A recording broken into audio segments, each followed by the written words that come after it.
Hi friends, welcome to Anu's channel. ഇന്ന് ഞാൻ ശ്രീലങ്കൻ ടഗർ പ്ലാന്റിനെ കുറിച്ചാണ് ഈ വീഡിയോയിലൂടെ നിങ്ങൾക്ക് ഷെയർ ചെയ്യുന്നത്. ഈ പ്ലാന്റ് ഞാൻ നഴ്സറിയിൽ നിന്ന് വാങ്ങുമ്പോൾ അവരിതിൻ്റെ പേര് ശ്രീലങ്കൻ മുല്ല എന്നാണ് പറഞ്ഞത്.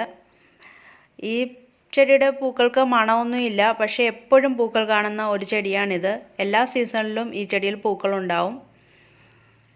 കാണാനും നല്ല ഭംഗിയുള്ള ചെടിയാണ്. നല്ല സൂര്യപ്രകാശം ആവശ്യമുള്ള ചെടിയാണിത്. ഷെയ്ഡിലൊക്കെയാണ് നമ്മളിത് വെച്ചിരിക്കുന്നതെങ്കിൽ ഒരുപാട് പൂക്കളൊന്നും ഉണ്ടാകത്തില്ല. അപ്പോൾ ഈ ചെടി നടുമ്പോൾ ഡയറക്റ്റായിട്ട് സൺലൈറ്റ് കിട്ടുന്ന സ്ഥലം നോക്കി നമ്മൾ നടുക. അതുപോലെ തന്നെ ചട്ടിയിലും നമുക്ക് ഈ ചെടി വളർത്തിയെടുക്കാം, നിലത്തും വളർത്താം. ചട്ടിയിലൊക്കെ ആണെങ്കിൽ നമുക്ക് കട്ട് ചെയ്ത് നല്ല ബുഷ് രൂപത്തിലൊക്കെ വളർത്തിയെടുക്കാൻ പറ്റും. അതല്ലെങ്കിൽ നല്ല ഹൈറ്റായിട്ടൊക്കെ ഇത് വളർത്താം. ചെറിയ മരം പോലൊക്കെ ഇത് വളർന്നു കിട്ടും. ഇതിപ്പോൾ എൻ്റെ കയ്യിലുള്ള പ്ലാന്റ് ആണ്. ഇതിപ്പോൾ 6 വർഷമായിട്ട് ഞാനിത് വളർത്തുകയാണ്.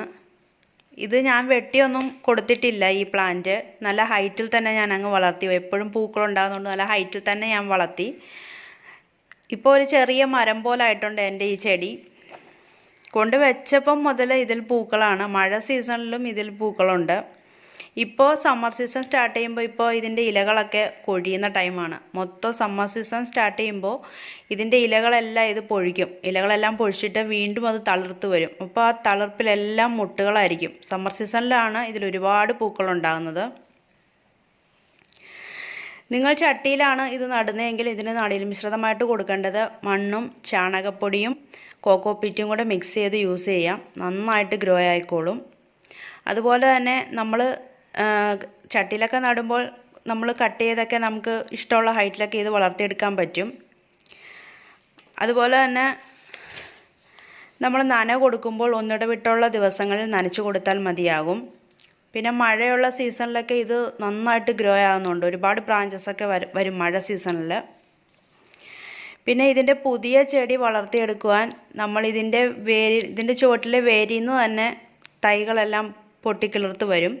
അത് വേണമെങ്കിൽ നമ്മൾ അടർത്തി മാറ്റിയിട്ട് നമുക്ക് ചെറിയ കവറിലോ ഒക്കെ വെച്ച് കൊടുക്കാമെങ്കിൽ പുതിയ ചെടി എളുപ്പത്തിൽ തന്നെ വളർത്തിയെടുക്കാം.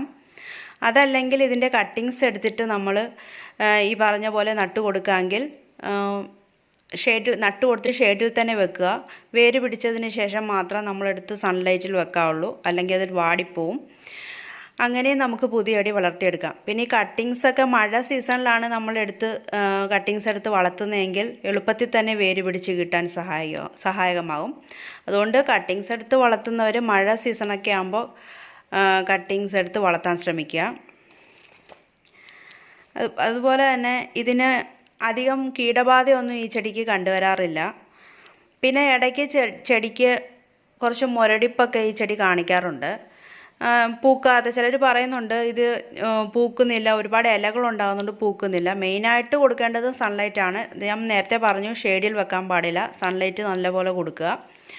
പിന്നെ ആവശ്യം കൃത്യസമയത്തിന് വളം കൊടുക്കുക. വളം കൊടുക്കാതിരുന്നാലും ഈ ചെടി അങ്ങ് മുരടിച്ച് പോകുന്നതായിട്ട് കാണുന്നുണ്ട്. ഇപ്പോൾ എല്ലാ 30 ദിവസവും കൂടുമ്പോഴും നമ്മൾ വളം കൊടുക്കുക. ഞാൻ കൊടുക്കുന്നത് എല്ലുപൊടിയാണ് ഞാൻ കൊടുക്കുന്നത്. എല്ലുപൊടി ഇപ്പോൾ ഞാൻ നിലത്ത് നട്ടിരിക്കുന്ന ചെടിയായതുകൊണ്ട് ഞാൻ 2 ടീസ്പൂൺ എല്ലുപൊടി കൊടുക്കുന്നുണ്ട്.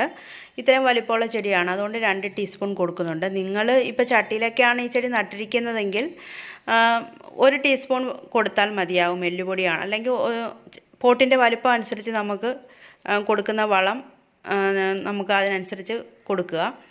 ഞാനിപ്പോൾ നിലത്ത് നട്ടിരിക്കുന്നതുകൊണ്ട് ഇത്രയും വലിപ്പമുള്ള ചെടിയൊക്കെയാണ് 2 സ്പൂൺ എല്ലുപൊടിയാണ് കൊടുത്തിരിക്കുന്നത്. 2 സ്പൂൺ എല്ലുപൊടി കൊടുത്തിട്ട് ഞാൻ ഒരാഴ്ച കഴിഞ്ഞിട്ട് രാസവളവും ഉപയോഗിച്ചിട്ടുണ്ട്. നിങ്ങളിപ്പോൾ ജൈവവളം മാത്രം ഉപയോഗിച്ചാലും ഇതിൽ പൂക്കളുണ്ടാവും. ഇപ്പോൾ ജൈവവളമായിട്ട് നമ്മൾ എല്ലുപൊടിയും കൊടുക്കാം, വെർമി കമ്പോസ്റ്റ് എന്നിവയൊക്കെ കൊടുക്കാം. ഞാൻ എല്ലുപൊടിയുടെ കൂടെ ഇതിൻ്റെ കൂടെ രാസവളവും കൂടെ കൊടുക്കുന്നുണ്ട്. എല്ലുപൊടി ഉപയോഗിച്ച് ഒരാഴ്ച കഴിഞ്ഞതിന് ശേഷമാണ് ഞാൻ രാസവളം ഉപയോഗിക്കുന്നത്. രാസവളമായിട്ട് ഞാൻ DAP ആണ് കൊടുക്കുന്നത്. DAP എൻ്റെ ചെടി ഇത്രയൊക്കെ വലുതായതുകൊണ്ട് ഞാൻ 1 ടീസ്പൂൺ DAP ആണ് കൊടുക്കുന്നത്. അത് ചെടിയുടെ ചോട്ടിൽ തട്ടാതെ അതിൻ്റെ ചോട്ടിലുള്ള മണ്ണൊക്കെ ഇളക്കി കൊടുത്തതിന് ശേഷം അതിൻ്റെ ചോട്ടിൽ നിന്ന് കുറച്ച് വിട്ടാണ് ഞാൻ DAP വളം ഇട്ട് കൊടുക്കുന്നത്. അത് പ്രത്യേകം ശ്രദ്ധിക്കണം. എല്ലുപൊടി ഇട്ട് ഒരാഴ്ച നമ്മൾ ജൈവവളം ഉപയോഗിച്ച് ഒരാഴ്ച കഴിഞ്ഞിട്ടാണ് രാസവളം ഉപയോഗിച്ചിരിക്കുന്നത്. നിങ്ങൾ പോട്ടിലൊക്കെയാണ് ഈ ചെടി നട്ടിരിക്കുന്നതെങ്കിൽ പ്രത്യേകം ശ്രദ്ധിക്കണം രാസവളം കൊടുക്കുമ്പോൾ. പോട്ടിൻ്റെ വലിപ്പമൊക്കെ അനുസരിച്ച് മാത്രമേ രാസവളം കൊടുക്കാവുള്ളൂ, അല്ലെങ്കിൽ ചെടി വാടിപ്പോകാൻ ചാൻസ് ഉണ്ട്.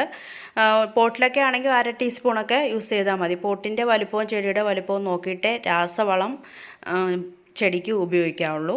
അത് പ്രത്യേകം ശ്രദ്ധിക്കണം. അതിങ്ങനെ എല്ലാ 30 ദിവസവും കൂടുന്തോറും ഞാനിങ്ങനെ രാസവളം ഉപയോഗിക്കുന്നുണ്ട്, ജൈവവളവും കൊടുക്കുന്നുണ്ട്. ഇതുകൊണ്ട് എപ്പോഴും ഏത് സീസണിലും എൻ്റെ ഈ ചെടിയിൽ പൂക്കളുണ്ട്. ഇപ്പോൾ സമ്മർ സീസൺ ആകുമ്പോൾ കുറച്ച് ഇപ്പോൾ ഇലയൊക്കെ പൊഴിച്ചിട്ട് വീണ്ടും തളിർപ്പ് വരുമ്പോൾ ഒരുപാട് മുട്ടുകളായിരിക്കും ഉണ്ടാകുന്നത്.